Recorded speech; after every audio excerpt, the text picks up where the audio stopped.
County Cup semi-final this weekend at Barnsley. How are preparations going? Yeah, just same as usual. Good game to have, semi-final. Cup competition, always good to be in it. So yeah, expect a tough game. Good club, Preparation will just be as standard as it has been. We don't leave any stone unturned, or we try not to. Try to prepare the girls as best we possibly can for the game. I always say that when kick-off happens, we don't know what's going to transpire, and we just have to be really good at adapting in game to solve the problems that we need to solve to get the result.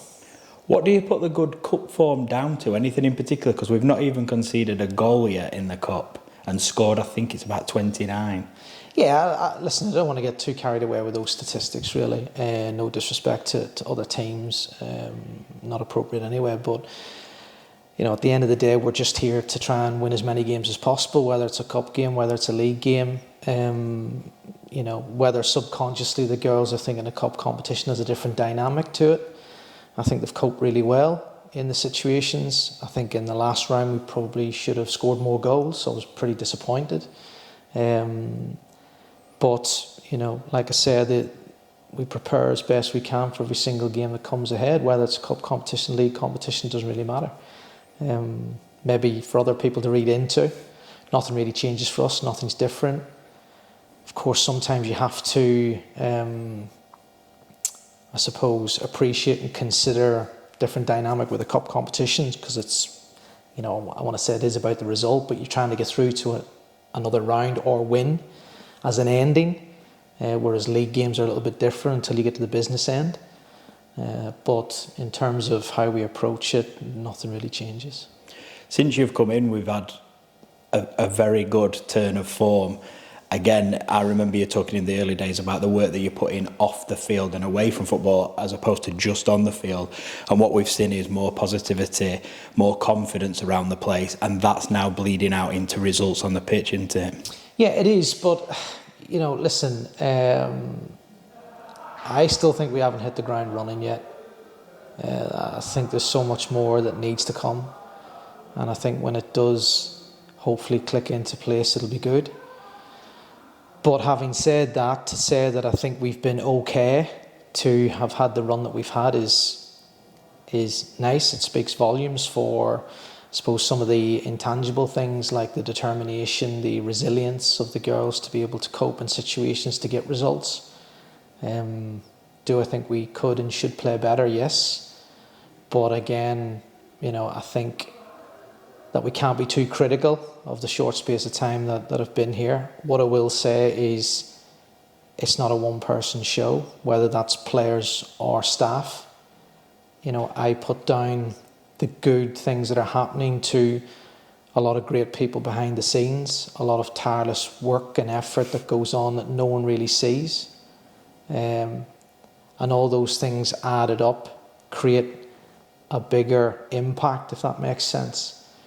But it's a process, and I think, with everybody who's come since I've come on board with my vision, but a collaborative vision, everybody stepped up to that. Do I think there's more to come? Yes, but I have to congratulate everybody behind the scenes that's involved, and that goes from Chris at the kind of executive level to the staff, Amanda. It's really important that we acknowledge that it's not about just me coming in and having these weird and wonderful ideas about how we want to play the game. That means nothing really, and let's not get carried away with that. It's about enabling the girls to understand the principles of what we want to try and get, and they are basic, trying to do them really, really well. It's not rocket science, and we're not reinventing the wheel, but we are trying to encourage them to be a very adaptive players on the pitch, and that's a challenge. And that's what we kind of hammer down every single session that we possibly can. Yes, there's a lot of stuff that we do off the field that helps them to understand what we want in terms of our game IQ, and that innovation helps. But listen, let's not get carried away. We're under so very limited resources, just like a lot of clubs. We're just maximising as much as we can. Listen, if we win more games, great. you know, if we don't, then at the end of the day, I still think there's a process in place here. Nothing's changing what we're doing. We're on a great run, and that's great. Listen, but nobody cares about that. You know, next week, no one will care about that. So the challenge now for the girls is to understand that with that good form comes expectation, greater expectation, comes greater pressure, because teams suddenly now feel that we are a team that they need to beat, and it's going to be hard to beat, and that brings a different dynamic psychologically. And, you know, I did say to the players that, you know, we shouldn't believe the hype. Yeah, things are going okay, but they're okay. That's it. You know, at the end of the day, we want to be pushing up towards the top of the league, and we're not there. And that's the challenge. So we can't get carried away with that. You know, listen, business as usual. We push on every single week. Every week's a new week. I keep saying it, and I will keep saying it. And we push forward for a result every single game, and that's all we can do.